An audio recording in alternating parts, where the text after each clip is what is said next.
Bonjour Marion. Bonjour Faustine. Écoute, je suis ravie de t'accueillir ici dans mon premier podcast d'interview entrepreneur. Donc, toi et moi, Marion, on s'est connus il y a quelques années chez une amie en commun qui s'appelle Sophie. D'ailleurs, Sophie, si tu nous écoutes, plein de bisous. Sophie, oui. Plein de bisous à Sophie. Donc, toi, tu rentrais de Chine et après y avoir passé 5 années. Et puis, donc, tu venais de lancer la marque Tilleul Blanc et ça commençait déjà à être un carton. Hein. Donc, Tilleul Blanc, pour ceux qui ne connaissent pas encore, c'est une marque de cartes de recettes que l'on commande en ligne et qui te sont envoyées par courrier avec un très bel emballage. Est-ce que jusque-là, je suis bon? Presque. En fait, en revenant de Chine, j'avais fait un peu d'art de la table. Et c'est comme ça que j'ai commencé à connaître l'organisation en cuisine et que j'ai eu envie de le professionnaliser. Mon compte Instagram, tilleulblanc.compagnie, je mettrai le lien dans le descriptif de ce podcast, est suivi quand même par plus de 12 000 followers. C'est quand même pas rien. Et ça a commencé comme ça, direct, 12 000 followers. Et en fait, le nom Tilleul Blanc, c'est pas du tout un nom de com. Si on m'avait demandé à l'international, Tilleul, c'est imprononçable. En français, beaucoup de personnes, c'est compliqué à écrire, le son yeul, enfin voilà. Donc, c'est pas du tout une stratégie de marque ou quoi que ce soit. Mais en revanche, mon compte était suivi et j'ai lancé Tilleul Blanc. Surtout grâce à Instagram au départ. Après, il a fallu développer d'autres façons de se faire connaître, mais au départ, c'était Tilleul Blanc, donc je n'ai pas cherché de marque, c'était Tilleul Blanc qui était connu, et c'est parti comme ça. Et c'est pour ça qu'après, j'ai créé tilleulblanc.compagnie sur Instagram pour bien différencier la partie un peu ma vie perso et la partie professionnelle. Donc, .compagnie, c'est la partie professionnelle. Ceci étant posé, à toi maintenant, Marion, en quelques mots, ou en plus que quelques mots, comme tu le souhaites, de nous raconter un peu ton parcours et aussi de nous expliquer aussi un petit peu comment est née l'idée de Tilleul Blanc. Allez, c'est parti alors. Mon parcours au départ n'est pas du tout dans la cuisine ni même l'art de la table. J'ai fait au tout départ après mon bac des études de droit. Et puis, comme tu le disais, ayant épousé un pigeon voyageur, j'ai voyagé. Donc, je suis partie aux États-Unis sans boucler mes études. Et puis après, on est revenu en France, mais juste 2 ans. Et puis, je suis partie en Chine, à Shanghai. Enfin bref, donc j'ai pas repris vraiment d'études, j'ai même pas bouclé les miennes, et jusqu'à ce que je crée Tilleul Blanc, j'ai coutume de dire que j'ai commencé plein de choses sans jamais rien finir. C'est des ébauches, je lance des trucs et après je bouge.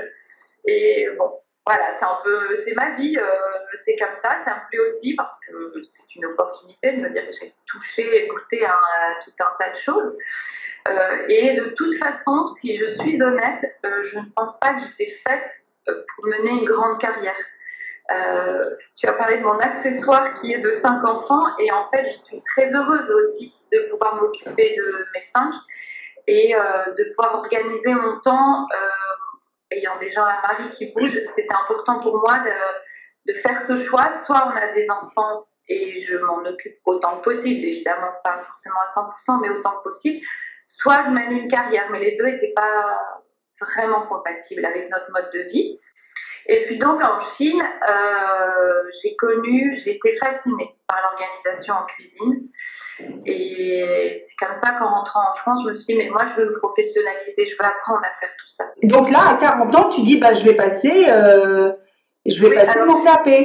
Je suis entrée en école de cuisine, j'ai eu la chance de pouvoir le faire en 1 an parce que j'étais dispensée de tous les cours, on va dire, plus académiques.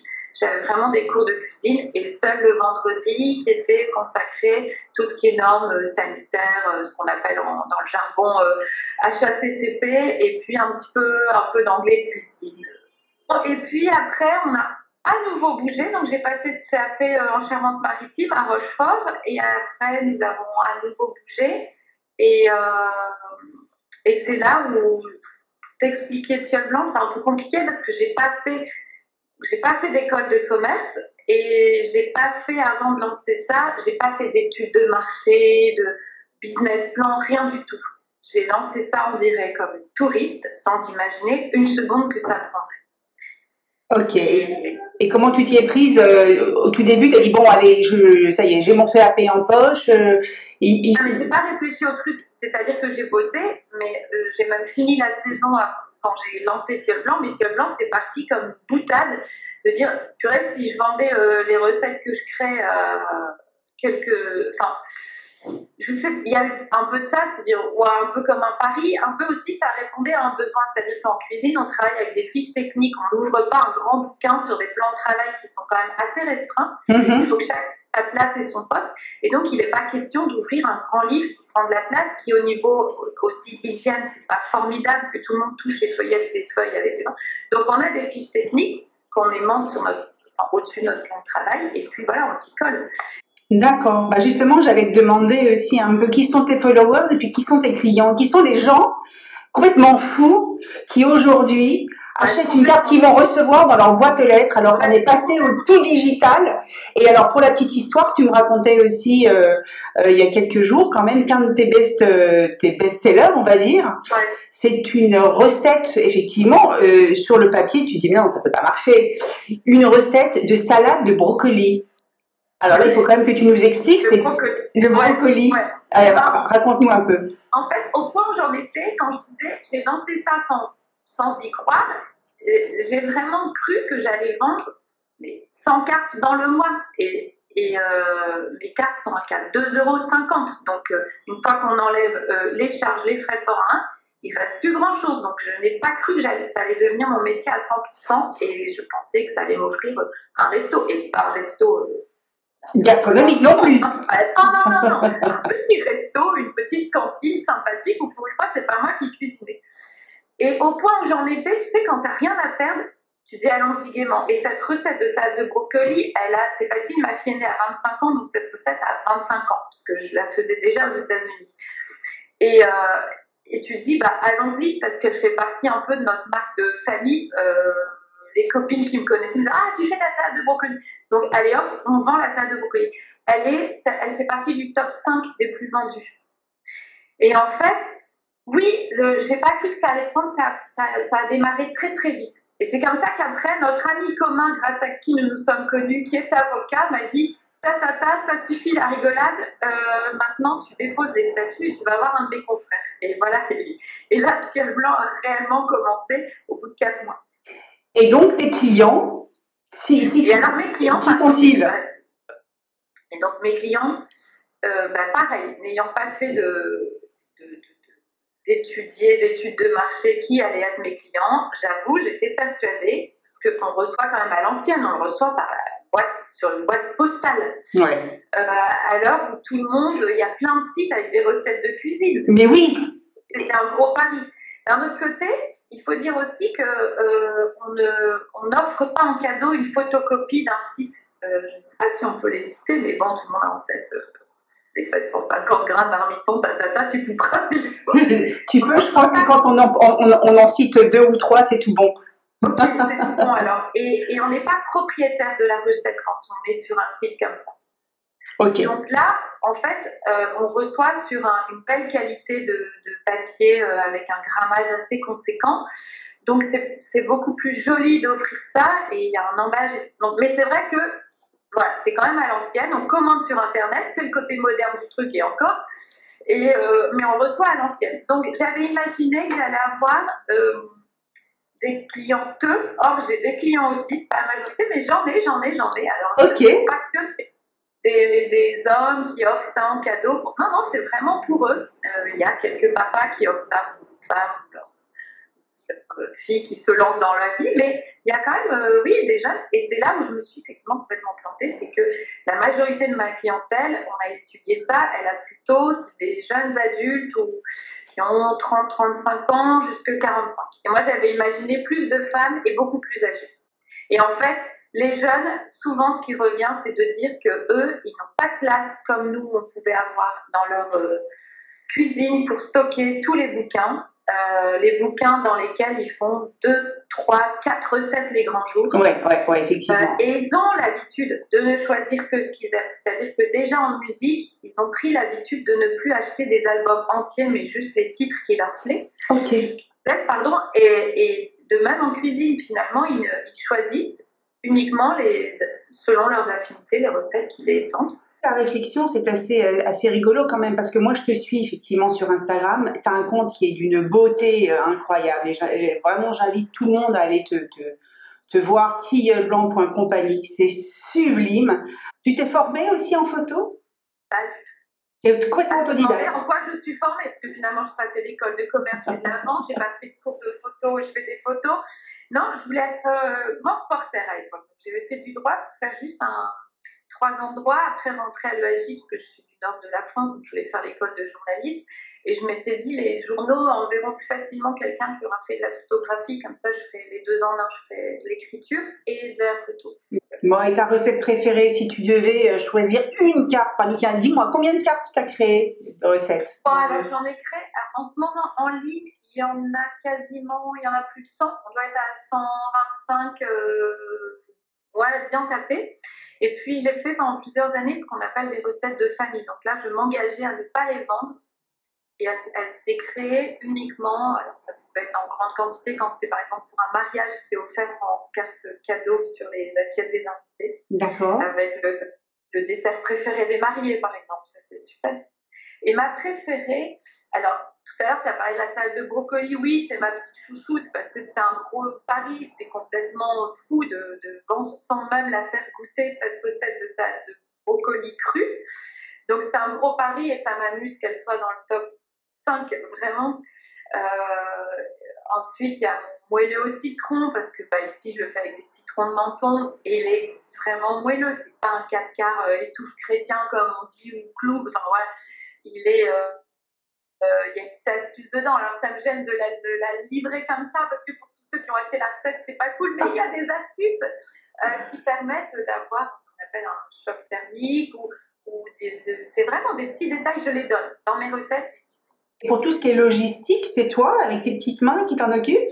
Alors, pas à 100%, c'est-à-dire que j'ai délégué toute la partie comptable. J'ai un expert comptable, j'ai même un comptable, parce que mon mari, je l'embauche pour tout ça. Donc, je me dégage de ça. C'est pas mon truc. Moi, on peut me dire, j'ai besoin d'un papier, je donne le papier. J'ai besoin d'une facture, je donne. Mais je ne fais pas ça. Et après, sur la logistique, de temps en temps, j'ai de l'aide. Voilà. Et je prends de temps en temps aussi des stagiaires qui, eux, avec leur formation, etc., m'aident sur tout ce qui est développement. On va dire qu'ils ont un peu un rôle de community manager. D'accord. Mais moi, je me garde Instagram parce que je suis persuadée que si je ne suis plus derrière, on va le savoir. Ok. Et j'ai pas envie de payer quelqu'un qui essaye de faire comme moi. Tant pis, garde. Je le dis ouvertement, je dis pas voilà, en ce moment, c'est telle personne qui est derrière le compte tilleulblanc.compagnie ou qui me récupère mes commandes ou qui démarche pour de nouveaux distributeurs. Là, c'est pas grave si c'est pas moi. Est-ce que tu as eu des moments où tu as dû surmonter un défi majeur en tant qu'entrepreneur? Alors, j'ai lu, il y a zéro flatterie là-dedans, j'ai lu ta dernière newsletter, parce que je suis abonnée, sur cette forme de solitude que peuvent ressentir les entrepreneurs. Donc oui, elle est là. Même si on a d'autres personnes qui viennent comme ça travailler un peu pour nous, avec nous, même si moi j'ai de la chance, je rencontre pas mal de restaurateurs. En fait, la solitude, elle est dans la prise de décision et dans le financier aussi. Il n'y a qu'une personne qui prend les risques. Donc, moi, au départ, j'investissais pas beaucoup, ça se comptait en centaines d'euros, donc ça ne changeait pas le cours de ma vie. Mais petit à petit, on investit de plus en plus. Et là, tout d'un coup, on se dit pop, pop, pop, il va falloir le retrouver cet argent.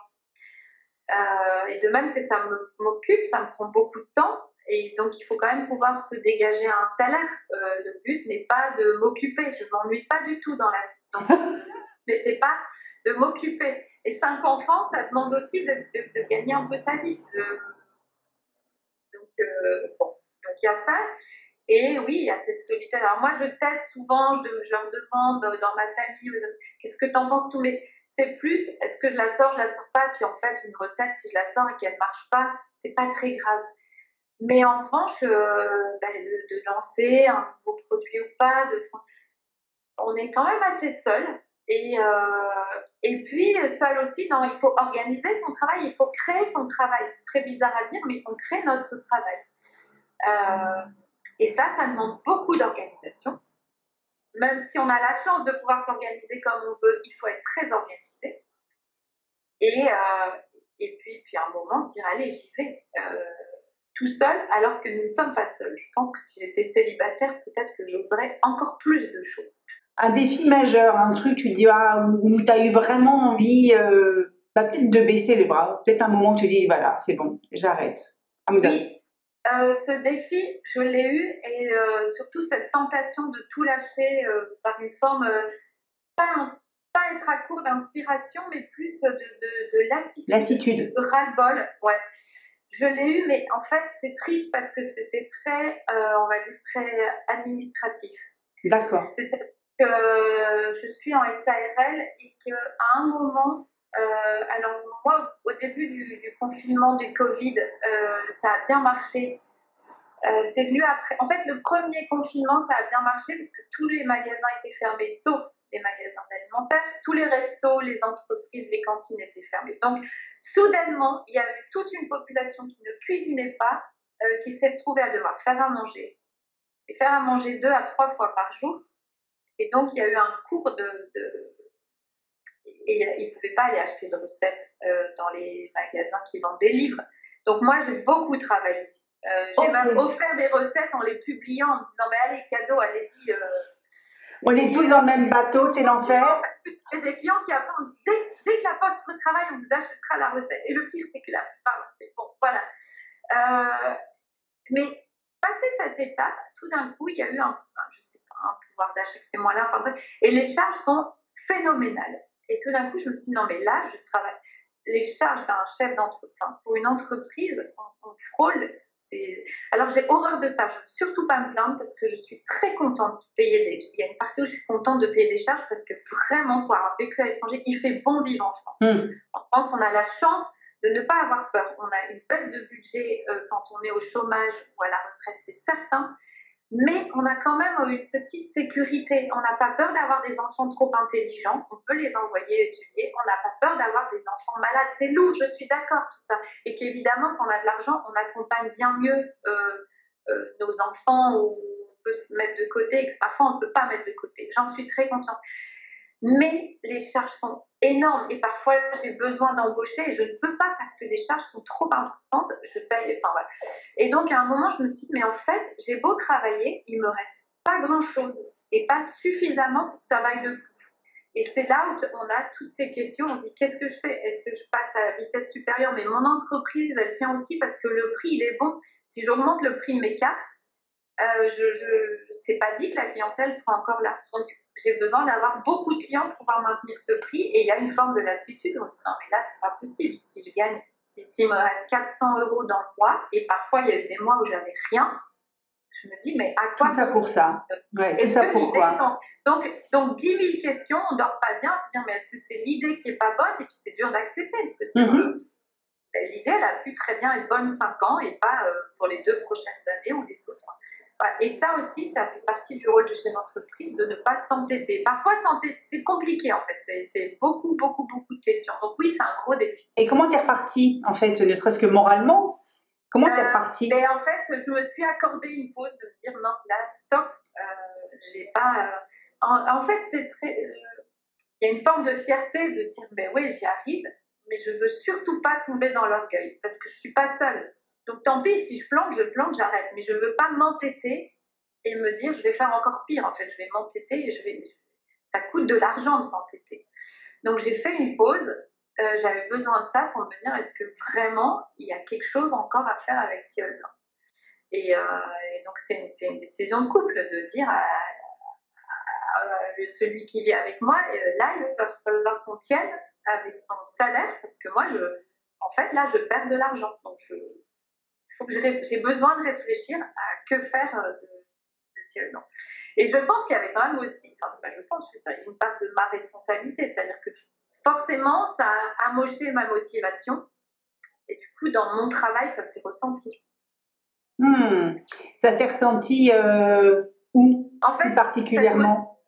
Ben oui, parce que ma motivation retombait en me disant, ouah, je travaille. Mais dans la qualité de tes recettes, tu dirais, ou dans Non, la du coup, manière elles de... sont pas sorties. Non, Elles sont pas non, sorties. du coup, elles sont pas sorties et du coup, j'ai moins communiqué dessus, j'ai moins relancé les distributeurs parce que j'étais plus aussi convaincue c'est plus un projet, il existait, mais par ma société. Et ça, il n'y a pas. Je pense que de la même façon que quand on est au téléphone avec quelqu'un, on ne le voit pas, on ne peut pas le toucher, on entend s'il nous sourit ou pas. C'est fou, ça, c'est vrai. Et bien, de la même façon, si je ne suis pas convaincue derrière ma société, je suis persuadée que ça passe à travers les écrans. J'en suis mais intimement convaincue. Tout est énergie, effectivement. Hein. Oui, il y a quelque chose qui se sent ou qui ne se sent pas. Et il faut être tout le temps porteur. Alors, ça peut être très boostant, mais c'est aussi très épuisant, c'est fatigant. Et donc, je me remets en cause aussi. C'est-à-dire que moi, cette énergie, elle était retombée parce qu'il y avait c'était une démotivation. Mais après, c'est pas grave. Ça arrive même si j'étais en salarié dans une société, je suis sûre qu'il y a des jours où c'est bon, le collègue, je peux plus me le piffrer, le patron, il comprend rien à ma motivation. Donc, c'est évident qu'il y a des jours où tout retombe. Mais c'est là où il faut se poser la question sur est-ce que c'est moi, est-ce que c'est mon projet, mon produit, est-ce que c'est ma façon d'être et là, il faut, oui. Donc, qu'est-ce que tu as fait? Tu as retroussé les manches et puis tu es repartie. D'abord, je me suis un peu éloignée. Tu t'es éloignée, c'est ça? Tu as pris une pause, c'est ça? Oui, parce que j'avais besoin de prendre du recul pour analyser. En fait, j'étais dans le flou le plus complet, mais il n'était pas artistique ce flou. Il était vraiment de me dire, il y a un truc qui ne va pas, mais qu'est-ce que c'est? Alors, comment tu y as remédié? Alors, c'est très bizarre. Je me suis d'abord un peu renfermée, c'est-à-dire je n'avais pas envie d'en parler à d'autres personnes. C'est venu après. J'ai eu besoin d'avoir le retour des autres, mais il fallait d'abord que moi, j'analyse un peu. Mais pour ça, je suis très... En fait, c'est bizarre, je suis un peu sauvage aussi. J'aime bien aussi trouver mes solutions, pas toute seule, mais ouais, c'est un moment d'introspection, en fait. Ouais, parce que je suis capable d'entendre ça, c'est pas bien ou ça va pas, mais il fallait d'abord que je le ressente un peu. Voilà. Donc il y a aussi le comptable avec qui il a fallu, l'expert comptable, de lui dire bon, est-ce que c'est la vie de toutes les sociétés? Est-ce que 6, 5, 7 ans, c'est compliqué pour toutes les sociétés? Est-ce que c'est le moment de prendre d'autres décisions? Est-ce que c'est mon produit qui est pas bon? Est-ce que c'est ma façon de communiquer? Bon, voilà. Et c'est rarement juste une seule réponse. Il y en a plusieurs. Donc, tu as fait plusieurs ajustements ou réajustements à ce moment-là. Et puis en fait, soudain, c'est revenu parce que j'aime vraiment mon boulot, parce que j'aime vraiment manger, parce que j'aime vraiment cuisiner, parce que tout ça. Et puis, il restait toujours quelques clients qui étaient là. Et ça aussi, ça répond à une de tes newsletters. Les clients ne se rendent pas compte à quel point juste un petit mot parfois. Et je leur dis, mais quel encouragement! C'est un encouragement. En fait, plus je les remercie et je les félicite parce que moi, en fait, c'est quand même eux qui font la recette. Hein, donc, le mérite leur revient. Mais c'est plus que de la gratitude. Ils nous envoient un encouragement. Et donc, souvent, je leur dis, oh, c'est du beau cœur, votre petite... On en a besoin, hein? Ouais, et ça fait repartir. Ça fait repartir. Donc, tes clients t'ont aidé à repartir aussi. Et ouais, c'est beau vendre des recettes, c'est eux aussi qui me nourrissent, mais c'est pas du tout du bisounours machin, hein. C'est vraiment, on se dit, ben, en fait, ça plaît quand même, et ça repousse. Et aujourd'hui, donc après cette année, voilà, à la tête de Tilleul Blanc, en plus des cartes de recettes, est-ce que tu envisages peut-être d'explorer de nouveaux produits ou de développer d'autres aspects à l'avenir de ta marque? Ouais, alors je l'ai fait, parce qu'il y avait un produit qui me tenait beaucoup à cœur, c'était les baguettes chinoises, parce qu'on mange pas mal asiatique à la maison et que j'aime, dès qu'on va un tout petit peu sur mon site, on le sait, j'aime beaucoup l'art de la table. Et j'ai découvert le monde de la cuisine grâce au départ au monde de la table. Et en fait, je trouve que en Europe, on mange de plus en plus de la nourriture asiatique et je trouvais dommage que les baguettes n'entrent pas vraiment, ne fassent pas partie intégrante de l'art de la table. Il y a eu aussi des torchons tabliers. De temps en temps, il y a des petites choses, mais le gros, quand même, pour moi, c'est les recettes. C'est les recettes. Mais tu tentes effectivement de sortir sur des petites choses comme ça. Je suis quelqu'un de très libre. Donc, tout à l'heure, quand tu me disais que tu ne publies pas beaucoup ou très très peu de tes recettes, de la même façon, c'est du snobisme, mais souvent on propose des partenariats pour être genre influenceuse art de la table. Ouais. Et en fait, c'est ce luxe, c'est-à-dire je suis très libre. Donc si j'aime pas, je dis non, je refuse. Si un jour je mets en avant un produit juste parce que ça me fait gagner du blé, mais que je suis pas convaincue par le truc, ça va prendre une fois ou deux et après on va dire non mais alors elle c'est bon. Elle poste pour nous mettre en avant, pour se faire gagner des pistons, mais elle n'en a rien à faire du truc, je suis sûre qu'elle l'utilise même pas chez elle. Et ça, non, moi je veux rester libre. S'il y avait un conseil que tu donnerais justement à un entrepreneur qui cherche à se lancer, qu'est-ce que tu lui dirais, Marion? Alors, le premier comme ça qui me vient un peu le point, c'est d'oser. Oser. Parce que vraiment, si on réfléchit, il y aura toujours quelque chose qui te dira non, le fait, vraiment oser. Limite, c'est pas ne pas en parler trop, mais moi j'ai l'impression que quand j'ai commencé, j'ai entendu beaucoup qui m'ont dit c'est n'importe quoi. Des recettes qui vont recevoir par la poste, mais ça prendra jamais. Tu veux dire, et tu vas gagner ta vie comme ça. Mais j'ai tellement envie de dire nanana. Et en fait, et même, c'est pire que ça, c'est que je pense que les quelques personnes qui m'ont soutenue au départ, je suis même pas persuadée qu'elles étaient persuadées par le truc. Je pense qu'elles étaient hyper gentilles, qu'elles voulaient me faire plaisir en se disant non mais elle va encore. De toute façon, si c'est pas ça, elle va nous fabriquer des caravanes. Parce que j'ai eu cette idée à un moment de fabriquer des caravanes. Donc, laissons-la faire des recettes, ça va être beaucoup moins. Ce sera un moins gros investissement pour la famille que ces caravanes. Mais oui, vraiment, il faut oser. Alors, c'est facile à dire, hein, mais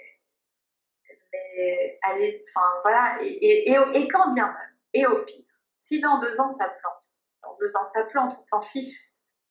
Mais vas-y, ose et lance-toi. Ouais, ose. Même l'avocat qui a fait mon premier bilan, il m'a dit voyez grand, il vous arrivera du grand. Et sur le coup, je dis ouais, c'est facile pour vous de dire ça. Et premier bilan, je l'ai remercié, je lui ai envoyé des cartes recettes avec mon chèque pour lui dire mais vous aviez raison. Et j'avais peur au début d'investir 400 € et après j'investis 2000 et je tremble moins qu'avec 400. Enfin, c'est très. Après, ça vient. Mais. Ok, donc de suivre effectivement ses intuitions, ses envies et puis... Ouais, un peu la petite voix, l'intuition. Après, c'est vrai que moi, j'ai pas peur de me planter. Je me suis déjà plantée. Donc, je m'en fiche. On va se dire, mais elle a aucune fierté, cette nana. Non, mais j'ai moins peur de me planter que de vieillir. Ça, c'est très compliqué pour moi, de vieillir un jour en me disant, purée, mais t'as pas arrêté d'en parler, mais en fait, t'as rien fait. Est-ce qu'effectivement, l'échec, ça serait pas de ne rien faire, hein? Pour moi, oui. Pour moi, c'est plus douloureux de se dire, t'arrêtes pas d'y penser, mais tu fais rien là.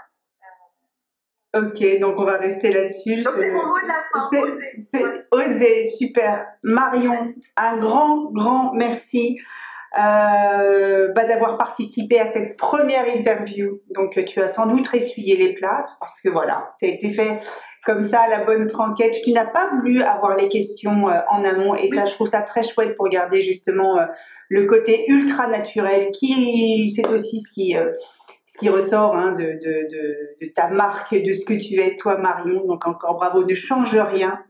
Et puis j'ai passé un super joli moment en ta compagnie. J'espère qu'il en aura été. C'était mon premier podcast. C'était ton premier podcast, voilà. Vas-y, ose et lance-toi. Hein. Bon, ça restera, je pense, on va dire le mantra de ce premier épisode. Un grand merci, j'ai passé un beau moment, j'espère que nos auditeurs aussi, on va pouvoir... Oui, j'espère, j'ai hâte de... Voilà. Ouais, on va pouvoir te retrouver sur toutes les plateformes, hein, toutes les plateformes d'écoute, et puis YouTube, et puis Deezer, Spotify, voilà, tu seras partout Marion. Et je te dis à très très bientôt et puis longue vie à Tilleul Blanc. Merci Faustine, merci beaucoup à toi de m'avoir invitée. Et un jour, peut-être, ce sera moi qui ferai ton podcast parce que tu as une vie assez qui bouge, toi. Avec grand plaisir. Invitation déjà acceptée. Super. À toi, Faustine. À bientôt, Ciao. Marion.